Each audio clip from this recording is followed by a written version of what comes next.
Kaya anong gagawin natin dito? Tenet. Oh my God, si BB. Fan ka ba ni BBM?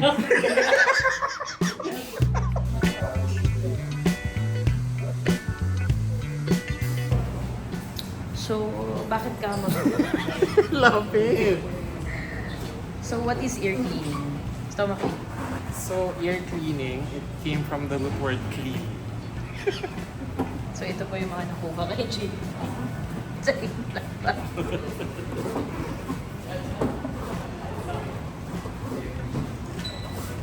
So, meron pong pailaw si ate sa noo para pong may miminahin po. Naginto. Lapit! Bakit ka nagpapa-ear cleaning, JP? Huwag ka matulog. Kausapin mo kami. So, galing tayo sa Samtay kanina. Tapos, ito yung way natin para magpababa ng kinain. Sarap eh. Circular dolly lang ako. Sarap eh.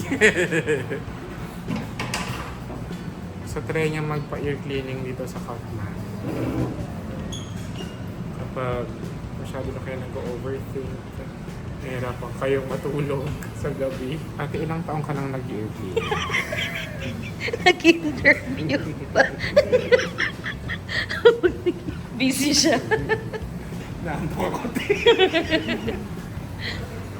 So yung ear cleaning, dito net ko lang din na-discover.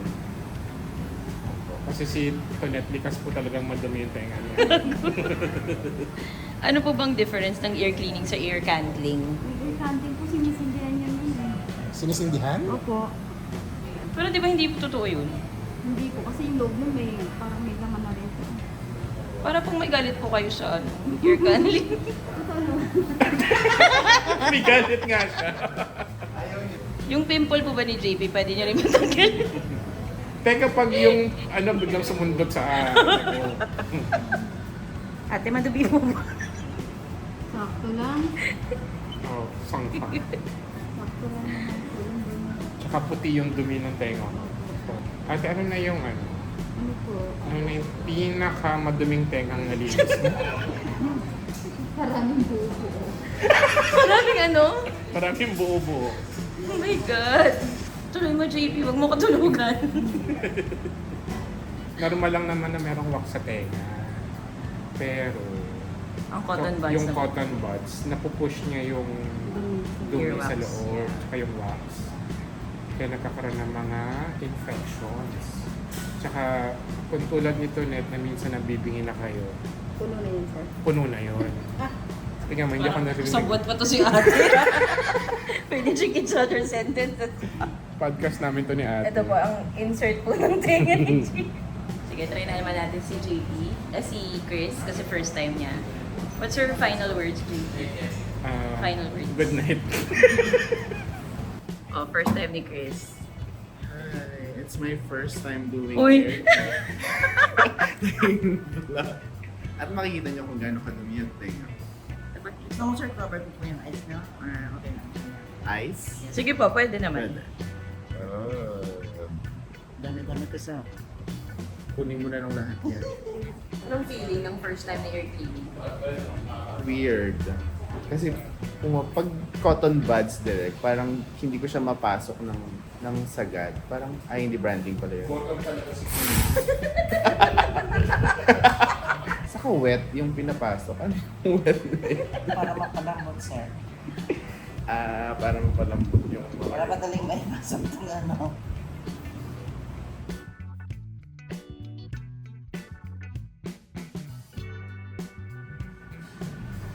Kailangan po ba asintado? Pag ear cleaner. Yung bullseye.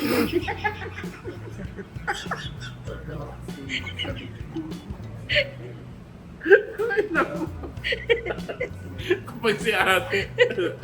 Ate, paano ka na-recruit dito bilang ear cleaner? Aki Ate Rina. So si Hello, Ate Ate Rina. Rina. Si Ate Rina ang favorite dito nila ear cleaner. So lagi siya nire-request ito nito kahit si Ate Rina ayaw na sa kanya. Minsan hindi ako nagpapa-ear cleaning pag wala si Ate Rina. Kaya minsan din yun na kami marinig. Tuwing kailan po dapat nagpapa-ear cleaning? Ate, anong name mo po ate? Pressure. Ate Rachel. Pwede once a week kung talagang gusto nyo malinis talaga yung pressure. Pero yung iba mga 2 weeks sila pumupunta dito. Ako nga ate 3 months eh. Yan nga, kaya siguro mga 10 days po yun. Babalik po si JB para sa second session. 10 days. Masakit Makate? Masarap? Masarap? Masakit? Nakadikit. Ano scale of 1 to 10? Gano'ng kasakit? Para ka lang tinutuli. Huwag mo patawanan si ate. Ate Rachel. In-ear cleaning nyo din po ba yung sarili nyo? Hindi namin kaya yung sarili. Ate, sa mga kasama mo dito sa trabaho na ear cleaning muna, sino yung pinakamarumi yung tenga? Dahil sir malinis. True friend. So Ate Rachel, ibig sabihin yung ear candling, hindi yung nakakalinis ng tenga. Kasi nilalagyan ko ng oil bago sa yun. So mas ear cleaning talaga. Hindi po kayo nag-ear candling. Walang ear candling dito, ate. Saan po ba merong ear can? Pangalanan po natin yan. Ate Rachel, meron ka ba ano? Payo sa mga Kasi, first time magpapa-ear cleaning kasi natatakot sila. Huwag po yung mata mo para sa isang tenga niya. Narinig niyo yun. It's a public service announcement from Ate Rachel of Scotland. Ganda ko. Hindi na binigyan. Sakit sa binigyan. Applies to all.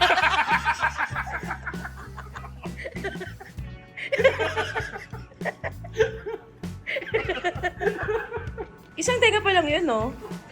My God, naka 3 hours na tayo sa isang tenga pa lang, guys. Kikris ka naman!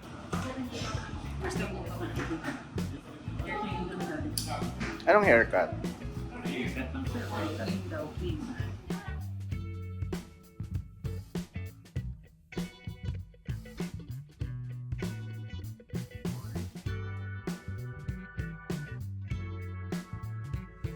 Tonet, bakit ka nagpapa-ear cleaning? Sumagot ka, ba't ka nagpapa-ear cleaning? Paano mo ito na-discover? Cover. Rina na lang yung interview. Yung customer niya. Ang ingay nung nagbo-blower, kasi si Rotan yung binoblower. Tonet, paano mo nga ito na-discover? Si Digo Risho. Si Digo Risha of Big Bulb. Big Wow. Production designer na friend ko. Sinama niya ako dati sa Eh, pahina na yung boses mo ha. Anto ka? Nakainis to si JB. Oh, may lagnat na si Chris. Ano? Request na si Ate Ray. Ano? Sa Batman. Hindi ko narinig. Kala ko ba niya cleaning ka dati? Ba't ang bingay mo? Nung unang beses mo siyang nalinis, Dumi naman to. nung unang beses mong malinis yung tenga ni Tonet, gano'ng kadumi yung tenga niya na? Kapal ang mukha mo. So, madumi? Si Chris yung interview mo kasi siya yung babo. Ate Lori, gano'ng kadumi po yung tenga ni Chris? Maraming siyang namin. Siya ang totoo, gold medalist. Pagpasensya niyo na po, galing po kasing Bulacan yan. Yung dumi ng S-Lex ay napunta sa tenga niya. Ay, N-Lex pala. Ay, ba't ka sumasagot dyan? Uulit ka ba? Yes, at gusto ko si Ate Reyna na ang ay, Malate, may May tumutulo kagawan. pa doon sa tenga mo. hindi yan, ano lang yan, iyak, tears of joy. Chris, naririnig mo ba? May linis talaga yung tenga niya. Kahit i-backstab niyo si Chris, maririnig na niya kayo. Chris, ibababa namin yung sweldo mo sa podcast. Ay, hindi pwede. Ay, narinig niya, te. Masakit mo lamang, te. Kasi pinakover ko yung cheeks ko. Bro, ba't ka nagpagupit? Totoo bang heartbroken ka raw? So, anong masasabi mo na mali-mali yung kwento ni Tonet sa'yo? Next time, magkakaroon ako ng 10 all at 30. Aray, posing siya. Hindi. Tonet, malakas ka pa kanina.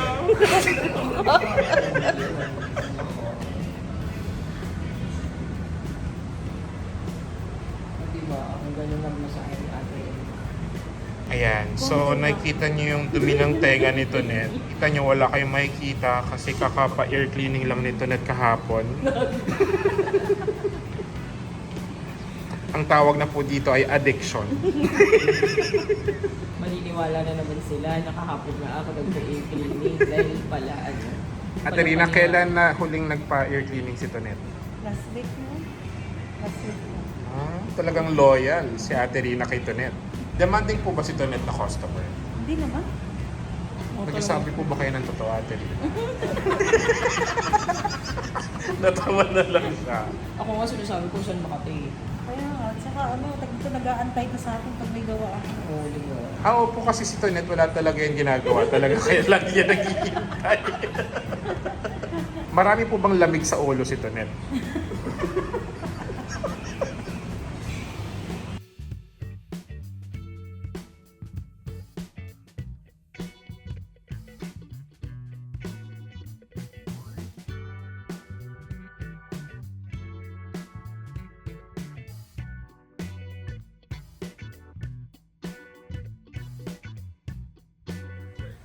Bartender ka talaga, Brian?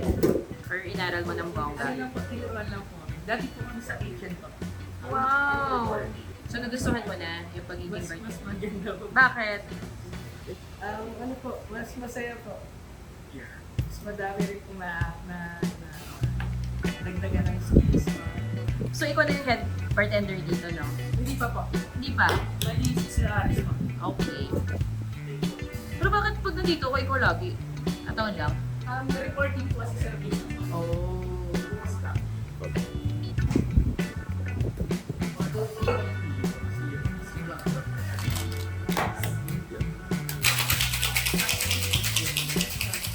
Video ko ha.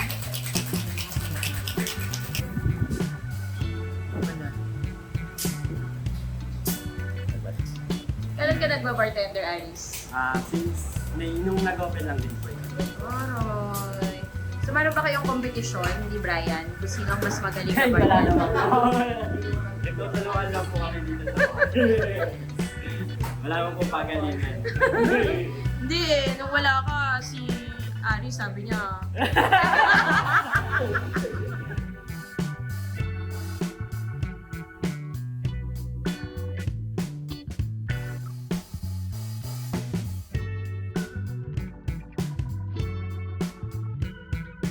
So ano yan? This is stew. Kansi soup. Kansi soup. What's a kansi? If you're talking to a foreigner, can you describe kansi? It's like sinigang. Sinigang, hindi rin na alam. It's like tom yum without the creaminess. But Wow.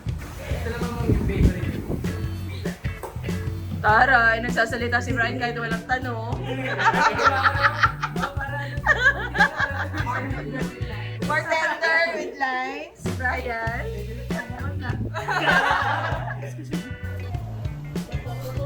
Tastes like your childhood in a mid-afternoon summer. In the province. So, naging vlogger mahiyain. Si Chris na lang, ito hindi mahiyain to. I ordered chicken sa akin. But there's chorizo. Okay, what's this? Order ako ng sulit na yempo and chorizo. ang ganisa daw yun. Chorizo nakalagay sa menu. Ito para kay Ro. Try niyo yung kalamansi. Personal favorite namin ni Irene. Irene crop top. Irene crop top Minamarta Irene. Ano siya, basically gin-based na may kalamansi, may basil. So, kung gusto niyo ng simple lang pero spirit forward. Pero kami, pinapadagdagan pa namin ng ano siya, gin. Pero ito kasi clean yung taste. Hindi siya matamis, hindi siya creamy.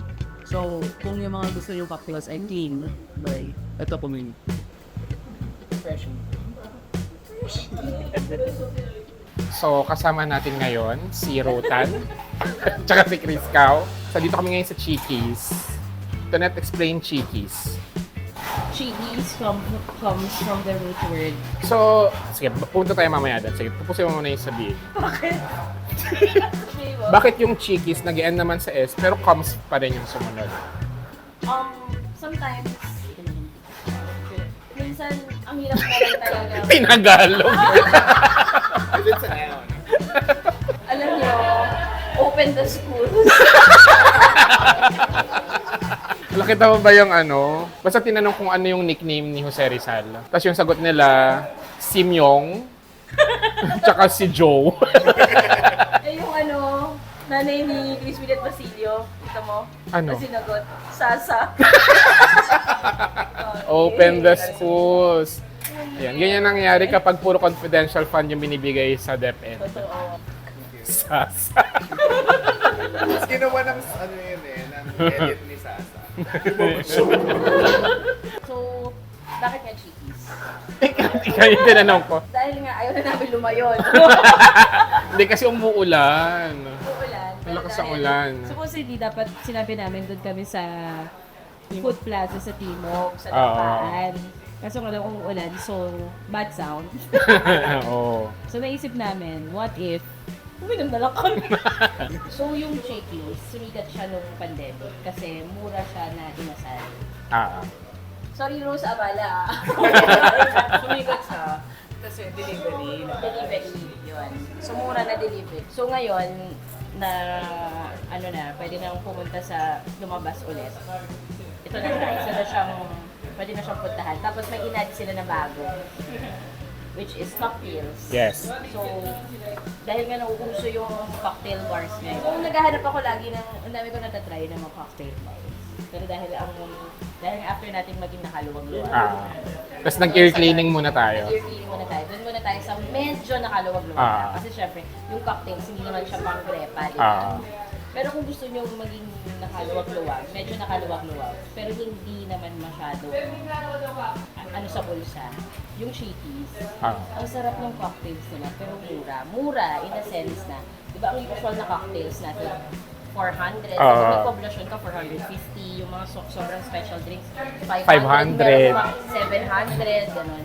Yung mga cocktails nito sa Chickies, 220. 225, 250. 250. Pero, specialty, ano na, hindi sila nag-serve ng classic cocktails like Negroni, Highball. whiskey sour, margarita. So, lahat specialty. So, Tingin mo bakit dumadami yung mga cocktail bars ngayon sa Pilipinas? kasi nagsador yung mga tao sa buhay. Like you. Parang ngayon, feeling ko, after kasi ng pandemic, parang lahat deserve mo na. Hindi na naging uso yung mag-iipon, gano'n. Kasi parang na-deprive natin yung sarili natin nung pandemic. So, pagkasweldo, bilhin iPhone. Hindi ka naman bumibili ng iPhone Ay, eh. ba't bibili ng iPhone kung may iba namang bibili? Tama. Tapos, Yung favorite ko rin dito, itong Gulamanade. gulaman yun. Ano ang Gulamanade to? I think open the schools. It's a combination of gulaman and lemonade. Bakit nila pinagsama yun, Ro? Maasim at matamis. Wow! But serious also. Kaya nga eh. Hindi pwede joke. Hirap din lang. Gusto namin yung vibe dito sa Chickies kasi ano lang siya, para lang siyang your neighborhood inuman bar. Na masaya kasi nga very friendly. Very fresh. Nagbibigay sila ng mga free shots. Usually, yes, sila free shots. Tapos kung alam niyo yung bar floor, na isa rin sa mga favorite ko na mga cocktail bar. Pero titit lang, mahal kasi nila. Parang hindi mo siya pwedeng araw-araw. Hindi naman araw-araw, pero hindi mo siya pwedeng puntahan sa tubig. Hindi mo siya rin puntahan lang on a whim. Kasi nga nasa 450, 500, 700. Pero sobrang sarap naman. Pero yun, puro lahat. Sobrang sarap ng bar floor. Pero lahat sa bar floor ay gin-based, di ba? Yes, gin-based. So malapit lang siya, just a few steps away itong Chickies doon sa bar floor. Pero ibang-iba yung vibe niya. Sila yung Chickies. Anong street ba to? Very tambayan. Ralios.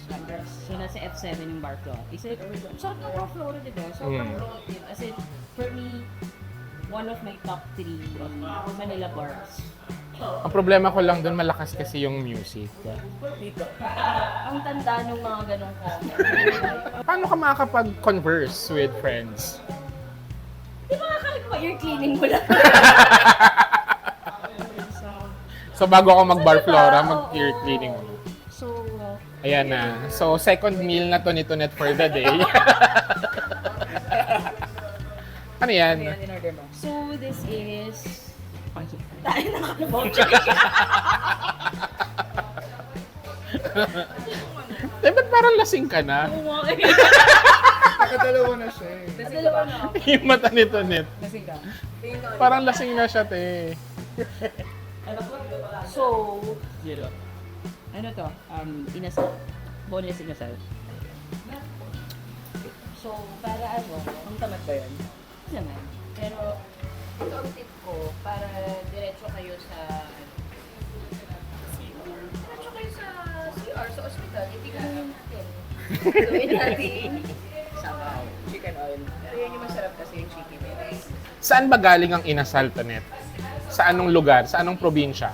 Galing siya sa amin, sa Pasig. Inang kids. Galing siya sa amin sa Pasig. Hindi talaga sa ano, mga Ilonggo. May free kansi sabaw. Paborito ni Ro. So, yung in-explain ni Rotan kanina kung saan gawa ang kansi, saan gawa ang kansi, Ro? I think kamatis. Kaya siya maasim. Seryoso ba yan? Medyo hindi. Actually, masarap tong chikis kapag ano, galing kang ano, party. Sinigang but clearer broth. So, sabi mo. Tapos, yung ano, yung chickies, open siya. To everyone. Open siya 6 oo, LGBT friendly. Open siya 6 a.m. yung cocktails. Pero open siya from, anong oras po kayo open?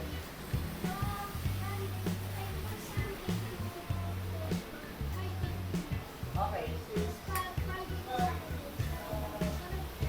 7 to 4. Pero, yung mismong, ano, yung 10 a.m. Thank you. Oo. So, meron sila sa Grab. Meron kayo sa Grab, di ba? Yes. Naka-order na ako dati sa Grab eh. Anong in-order mo? Secret. Hindi pwede ang cocktail. Ay, wala. Paano nilalagay nila sa ano? Paano? Favorite ko talaga itong chiki. So, nung una, ginag-eat ko. Tapos nung ano ko na kay JP, bumalik pa siya. Pinagkalat niya. Nung Pride March, so umakyat kami, yung cast ng Marahuyo, ganyan. Tapos, parang naghahanap sila ng pupuntahan. Eh dahil nga sobrang traffic sa Maginhawa area, dun sa circle, kailangan namin lumayo. So dito ko sila dinala. Tapos si Yani Hatesu, sobrang happy siya dun sa Kansi. So lahat ng pumupunta dito everyday na dahil kay Tonet yun. Wow! Dapat nga gawin ng ano, Tonet's Chiki. Oo. Tingin mo ba kaya siya tinawag na Chikis kasi malapit siya sa Shakies? Ano si JP? Pasabaw ng pasabaw. Baka isa pa lang, di pa niya ubus sa... So malapit. So yung Ralios, para punta nyo to, Kanto niya. kanto niya Shaky sa Moy Morato. So parang nung unang punta ko dito, parang it makes sense na, kaya Chikis. Para madaling maalala, makita, ganyan. But it's better. Way better. Ilang A yung way na. Way. 5. Pandemic. Oo. Uy, sabihin natin, hindi to paid. Oo, hindi to paid. So, gusto lang talaga namin yung chiki. We are not paid. Hindi kami bayaran. Ano? Diyan okay ka, chef. Pag not paid, we can say the honor should be. Wow. Siguro yung problema ko lang dito sa saging, pinutol kasi nila yung straw. So medyo mahirap siya. O, Tonet, ano pa? Ano pang maidadagdag? Kasi medyo marami pa yung pupunuin natin. Totoo. So, ano yung idadagdag mo dun sa 1,000 things to do before you tegi? Ang isa ay yung ginawa namin kanina, which is ear cleaning. Anong First different? time ko nung ni Chris. Anong naramdaman mo? Masarap siya. Parang si... Masarap siya actually pag first time kasi I don't know, alam naman Philippines sa pero... kasi sinasabi ni ate, di ba magkwentuhan ako kay ate kanina. Oo. Tapos sabi niya, sir, minsan pag may kiliti ang hirap kasi nagsusuyuan daw sila. Oh? Oo, kasi daw. Parang sanay ka naman sa ganun, di ba? Kilitian, suyuan. Parang like, oh, mami, papasok ko na. Mami? Mami, papasok ko na. Sabi ni ate. Uulitin mo ba? Yes. Pero si Director kasi iba yung amats na weekly niya ginagawa. Mm. Ako baka mga once a month or twice. So yung kay Tonet kanina, kung ilalagay naman to ni Wego, yung mga nakuha na lang sa tenga ni Tonet ay puro buhok. Puro buhok na lang kasi nga araw-araw siyang nagpapa-ear cleaning. Pag bored siya, punta kayo dito. Mm. Well, actually, sinabi naman kanina ni Ate Rachel tsaka ni Ate Rina, na mas okay nga yung ear cleaning. kaysa Hindi ear naman candy. professional ear cleaning. Yung parang kutsara na maliit. Kutsara talaga. As opposed to cotton buds. Oo. Kasi yung cotton buds, pinupush niya inside yung earwax. Admittedly, medyo mahal talaga yung ear cleaning. Oo, magkano nga siya? 400?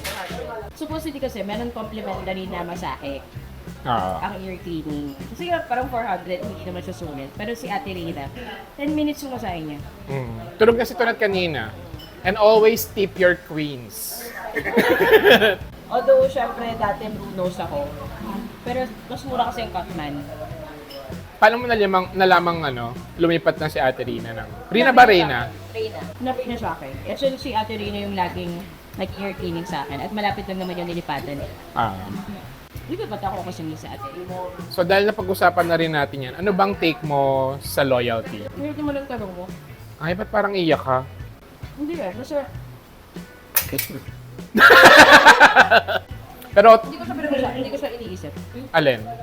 It's nice when people are loyal to you. But they have their reasons kung bakit sila hindi ba to stay. Mag-flash kami ng photos ng mga Oh, hindi naging loyal. ng mga pinaparinggan ni Tonet. Ako pinapahingan, yun lang, di ba? It's nice when people are loyal to you. Pero may reason sila for their loyalty or other rights. So tingin mo, ano ang reason ng loyalty ni Ate Rina sa'yo? Ako ang loyal sa kanya. Siya rin. Kasi Loyal kung... siya sa'yo? Oo. Kung ayaw na niya sa'yo, hindi ka niya lilinisan. Te. Pwede yun. Akala... Meron akong barber ka, may buong yelo.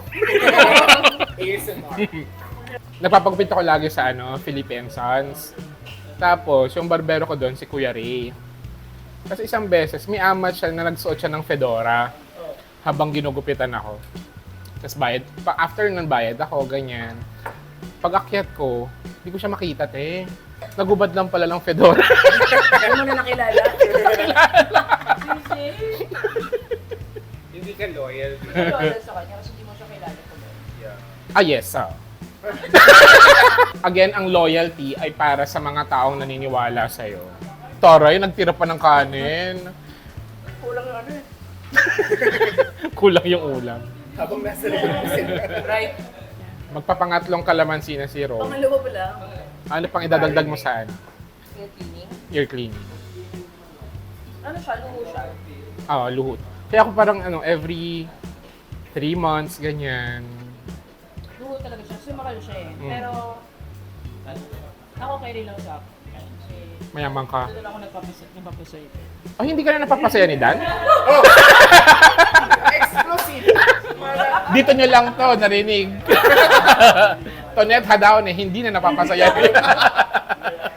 Pero try niya. Dapat yung first ever ear cleaning niya, i-plan niya talaga. Kasi yung iba, like, kunyari si Angge, nag-message siya sa akin, nag-ear clean ako, hindi naman masarap.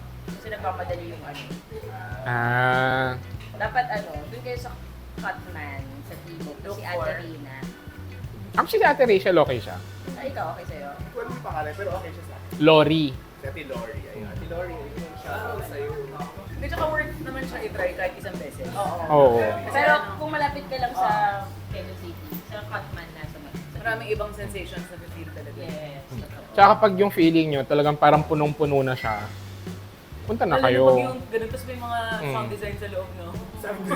Oo, yung pag kunwari, ginanya mo parang dumidikit na yung Sarap talaga. Ay, makapaganong ka. Yun yung paboritong panoorin sa YouTube eh, yung ear cleaning. Hindi ko yan. Okay kayo, cheers para sa Aris.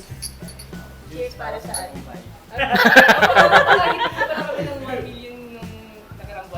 Yes! 1 million na. Baka tatluhin niyo yung free shots ha. Thank you! Magkano Brian ang na-contribute namin sa 1M? Actually, yung free shots dito sa Cheaties, hindi lang sila nag-free shots dahil mayroong camera ha. Nakadalawa tayo last time na. Nakadalawa tayo lang. May time nga no, nakauwi na ako. Nagdala pa rin sila. Pag uwi sa bahay, nakagrab. Sir, di nyo na inom yung shot no. Ay, sayang naman. Sige naman. Mahilay. Thanks, Brian. Thank you, Brian. Gusto ko din yung first one, yung coconut. Oh. Ba't yung ginagawang full drink yung coconut? Off the menu? I think Ah. yun yung ano nyo. Sarap yun. Brian, next nyo, pan de coco. Puro mga bakery, ano naman kayo? O kaya pandaregla. Panderegla. Savory drinks. Putok. Wala kayong savory. Kopya bambo. Ganda ng putok. Yung take away ko, ang mahal na talaga ng lahat ng bagay. So I guess for the rich people, open your purse. To Tonet, to Rotan, please open your purse. People are dying. Ito ang buhay, hindi ko yung mayaman. Yung marami pong mas mayaman na madadamo. Actually. That's the rich. Diba? Tapos malalaman nyo, may nanghingi ng confidential fund. Tapos kapag tinatanong kung saan gagamitin, nagagalit. Alam mo yun, parang kunwari, tinanong ka ng nanay mo, saan mo gagamitin yan? Basta ma, parang ganun. Eh, pera naman natin yun. So ngayon, may hirapan tayo. Gusto natin magpa-ear cleaning, pero mahal. Ganun. Out of touch. Sobrang out of touch.